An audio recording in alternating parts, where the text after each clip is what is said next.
গঙ্গা পুজোকে কেন্দ্র করে মহারাজগঞ্জ বাজার মৎস্য ব্যবসায়ী সমিতির উদ্যোগে এক অনুষ্ঠানের আয়োজন করা হয়েছিল। এই অনুষ্ঠান থেকে গরিব মৎস্য ব্যবসায়ীদের মধ্যে বস্ত্র, গেঞ্জি ও দা বিতরণ করা হয়।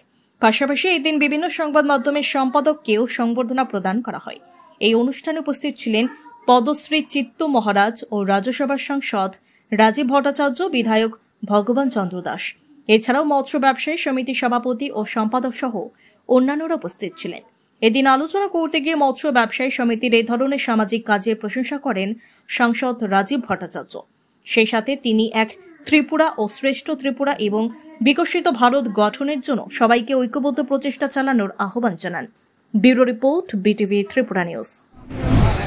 দেখুন, আমাদের সনাতন ধর্মে বিভিন্ন দেবদেবীর কথা এখানে উল্লেখ আছে এবং এই সনাতন ধর্মের প্রচার প্রসারের জন্য আমাদের এই রাজ্যে এবং সমগ্র ভারতবর্ষে এই সনাতন ধর্মের প্রচার প্রসারের জন্য সবাই এগিয়ে আসছে।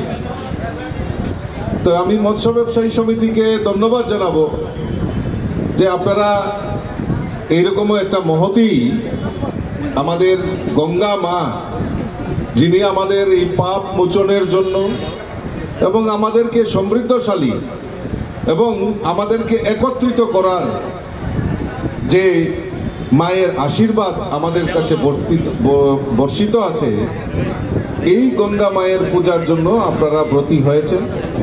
তার পাশাপাশি আমার কাছে আরো বেশি ভালো লাগছে এই কারণ আমার কাছে যখন আমাকে নিমন্ত্রণ জানানোর জন্য সম্পাদক এবং সভাপতি গেছেন, ওনারা বলেছেন যে আমরা এই পূজা অর্চনার পাশাপাশি আমাদের যারা মৎস্য ব্যবসায়ী, যারা দুস্থ পরিবার রয়েছেন, তাদের মধ্যে কিছু বস্ত্র বিতরণ, তাদের হাতে কিছু বস্ত্র তুলে দিতে চাই, তার জন্য আপনাকে উপস্থিত থাকতে হবে।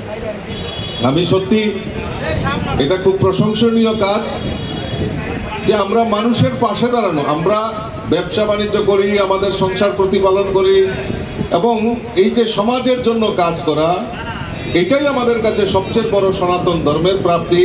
আর সনাতন ধর্মেতে উল্লেখ আছে যে আমরা মানুষের জন্য কাজ করা, সমাজের জন্য কাজ করা, রাষ্ট্রের জন্য কাজ করা, এটা আমাদের একটা সনাতন ধর্মের পরম্পরা। আর এই পরম্পরা অনুযায়ী আপনারা যে এই পরম্পরাটাকে রক্ষা করছেন, তার জন্য আমি আবারও আপনাদেরকে অনেক অনেক শুভেচ্ছা, অনেক অনেক অভিনন্দন জানাচ্ছি।